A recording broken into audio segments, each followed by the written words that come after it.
तो गाय के गोबर की एक और विशेषता होती है, चाहे गाय का गोबर ताज़ा हो, गीला हो या सूखा हो, गाय का ये गोबर है हमें कई तरह के हानिकारक रेडिएशन से बचाता है। चाहे ये रेडिएशन सूर्य के अल्ट्रावायलेट रेडिएशन का हो या फिर एटॉमिक एनर्जी का हो।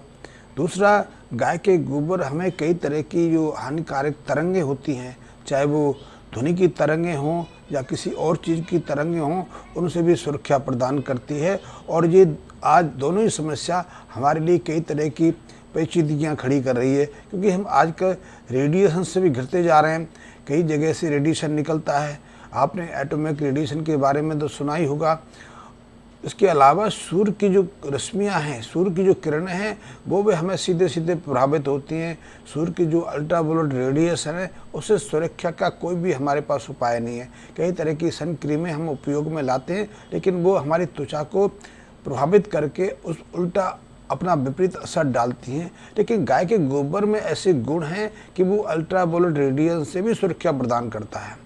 अल्ट्रावायलेट रेडिएशन से बहुत सारे लोगों की त्वचा पर धब्बे पड़ जाते हैं, लालिमा उभर आती है या फिर झुर्रियाँ पड़ने लगती हैं, बुढ़ापा तेज़ी से छाने लगता है। इसी तरह जो दूसरी ध्वनि तरंगें हैं, शोर शराबा है, वो भी हमें बहुत तेज़ी से प्रभावित करता है। चाहे वो ध्वनि तरंगें किसी व्हीकल से निकल रही हों, एरोप्लेन के साथ हमें प्रभावित कर रही हों, जेट की हों, किसी मशीन की हों, वो भी हमें सीधे सीधे प्रभावित करती हों। और आपको जानकर आश्चर्य होगा कि ध्वनि तरंगों का इतना दुष्प्रभाव हमारे ऊपर पड़ रहा है कि हम में से आधी से ज़्यादा जनसंख्या जो है वो ऊंचा सुनने लगी है, वो बहरा सुनने लगी है। ये समस्या भी बहुत तेज़ी से चारों तरफ फैलती चली जा रही है। इस कम सुनने के कारण, ऊंचा सुनने के कारण भी कई तरह की शारीरिक व्याधियाँ शुरू हो जाती हैं। इससे हम संतुलन खोने लगते हैं और एक तरह से देखा जाए अल्जाइमर या जो पार्किंसन डिजीज़ की शुरुआत भी इसी अवस्था में शुरू होती है कि जो लोग ज़्यादा ध्वनि वाले, ज़्यादा शोर शराबा वाले क्षेत्रों में रहते हैं, वो तेज़ी से बुढ़ापे बहरेपन का शिकार होते हैं। दूसरा, जो रेडिएशन है वो तो हमारे आंतरिक अंगों को भी प्रभावित करती है, लेकिन इन दोनों से सुरक्षा प्रदान करने की क्षमता गाय के गोबर में है। दरअसल गाय के गोबर के दो अंश होते हैं, दो भाग होते हैं। एक उसका ठोस भाग होता है, दूसरा उसका तरल भाग होता है।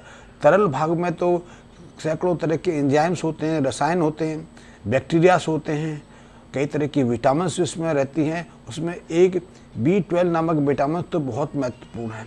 ये B12 नामक विटामिन जो हमारी रेडिएशंस के कारण या कई अन्य कारणों से हमारी जो सेल्स, जो हमारी कोशिका का जो कवच होता है, उसको सेल वॉल कहते हैं, वो डैमेज हो जाती है। या फिर हमारे नर्वस सिस्टम की सेल्स डैमेज हो जाती हैं, क्षतिग्रस्त हो जाती हैं।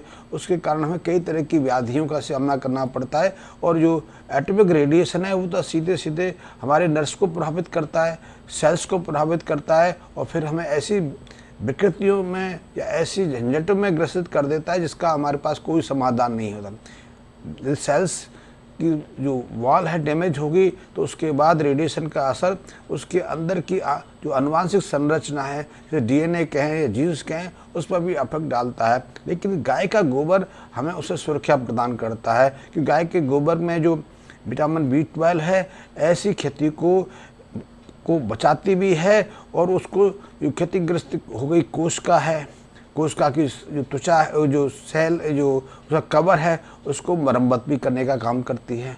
दूसरा, जो गाय का दूसरा हिस्सा है वो बना होता है सेलुलोज से। वो उस आहार से बना होता है जो पूरी तरह से गाय के पेट में जाके पचता नहीं है। उसका फाइबर्स अंश होता है, उसको सेलुलोज कहते हैं। उसका कुछ हिस्सा तो पच जाता है, आधा हिस्सा पचता नहीं, लेकिन वो अत्यंत सूक्ष्म कणों में विभाजित हो जाता है। फिर कुछ ऐसा हिस्सा होता है जो उससे भी सूक्ष्म अंशों में विभाजित हो जाता है। इसको हम अल्फा नैनो सेलुलोज कहते हैं। इससे जो बड़े कण हैं उनको हेमिलेज कहते हैं, और उससे बड़े कम हैं उनको सेलुलोज की कई तरह की संरचना कहते हैं। इन जो सेलुलोज की जो तीनों चारों जो प्रकार हैं, इनमें भी एक अद्भुत गुण रहता है। इसी सेलुलोज के कारण तो हम कंडे बनाते हैं, इसी सेलुलोज के कारण हमारे बहुत सारे में दिए बना रहे हैं, गमले बना रहे हैं, या फिर कई अन्य कार्यों में उपयोग कर रहे हैं। इस सेलुलोज में भी एक गुण है। सेलुलोज की जो छोटी संरचना है, जिसको अल्फा नैनो सेलुलोज कहते हैं, वो ऐसे एटॉमिक रेडिएशन से भी सुरक्षा प्रदान करती है, क्योंकि वो रेडिएशन के सामने कवच का काम कर देती है। उस कवच को भेदना रेडिएशन के लिए संभव नहीं रहता। आपने सुना होगा कि ऐसे उदाहरण हुए हैं कि कहीं जापान में कोई एटम बम गिराया गया था, तो कुछ लोग जिनकी छतों पर या जिनके घरों के आसपास गाय के गोबर का लेपन था, वो सुरक्षित रहे, क्योंकि उनके घर के अंदर एटॉमिक रेडिएशन क्रॉस नहीं कर पाया। तो उसका एकमात्र कारण यही था कि उन्होंने अपने घर की लीपन की जो प्रक्रिया है वो गाय के गोबर के माध्यम से की हुई थी। और गाय के गोबर में तो करीब करीब 40% के आसपास सेलुलोज रहता है, जो ऐसे रेडिएशन को रोक देता है।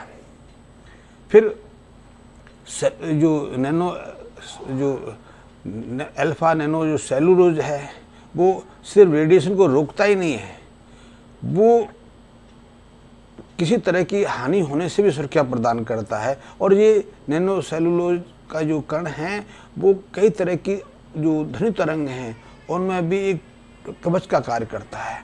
तो गाय के गोबर का हम प्रयोग ध्वनि से बचने के लिए भी कर सकते हैं और रेडिएशन से सुरक्षा पाने के लिए भी कर सकते हैं। और ये एक ऐसी अद्भुत खोज है, ऐसी अद्भुत गुणवत्ता है जो सिर्फ गाय के पास है। गाय के पेट में कुछ ऐसे एंजाइम्स रहते हैं, कुछ ऐसे बैक्टीरियास रहते हैं कि जब जो फाइबर्स को, रेशे को, हरे चारे को या फिर सूखे चारे का जब डाइजेशन करते हैं, तो उसे कई तरह की रासायनिक प्रक्रियाओं से गुजारते हैं और उसके माध्यम से ऐसे अल्फा नैनो सेलुलोज के कण निर्मित होते हैं या फिर हेमी सेलुलोज के कण निर्मित होते हैं। और यही गाय के गोबर को ऐसी दिव्य गुणवत्ता प्रदान करते हैं। गाय के ऊपर, गोबर के ऊपर आपने जैली सदृश संरचना भी देखी होगी। ये भी बहुत महत्वपूर्ण है, क्योंकि ये संरचना सिर्फ गाय के पास ही रहती है। किसी और मवेशी के पास में गोबर के ऊपर ऐसी झिल्ली नहीं आती। और उस झिल्ली के पीछे भी जो है, वो झिल्ली होती है लिनगिंग्सा, वो एक गोंद है। उस गोंद के भी अपने गुण हैं, तो वो भी एक तरह का सुरक्षात्मक कवच प्रदान करती है। तो गाय के गोबर का हम उपयोग रेडिएशन सुरक्षा पाने के लिए या ध्वनि तरंगों से बचने के लिए कर सकते हैं। ध्वनि तरंगें कई लोगों का हाई बीपी बढ़ा देती हैं, थकावट करने एहसास कराने लगती हैं, या गुस्से से भरे रखती हैं, या फिर व्यक्ति ऐसे माहौल में रहने से थक जाता है, उसमें उत्साह का कमी रहती है। तो इन चीज़ों में यदि आप बचना चाहते हैं या ऐसे स्थानों पर आपको लंबे समय तक काम करना होता है, तो गाय के गोबर के उपयोग से हम ऐसी चीज़ों से अपने को सुरक्षित रख सकते हैं। और रेडिएशन से बचना हो तो बहुत सहज है, गाय के गोबर का उपयोग किया जा सकता है। और इसके संबंध में अधिक जानकारी लेनी हो, आपने प्रयोग करने हो, क्योंकि प्रयोग तो व्यक्तिगत मिलन के बाद ही शुरू हो सकते हैं। प्रयोग और ऐसे अप्लायंसेस या ऐसी चीज़ें बनाने का कार्य तो परस्पर मिलने के और विचार विमर्श के बाद ही आगे बढ़ सकता है। तो उसके संबंध में संपर्क किया जा सकता है, जानकारी ली जा सकती है और इसको एक उद्योग के रूप में प्रयोग किया जा सकता है। तो ऐसी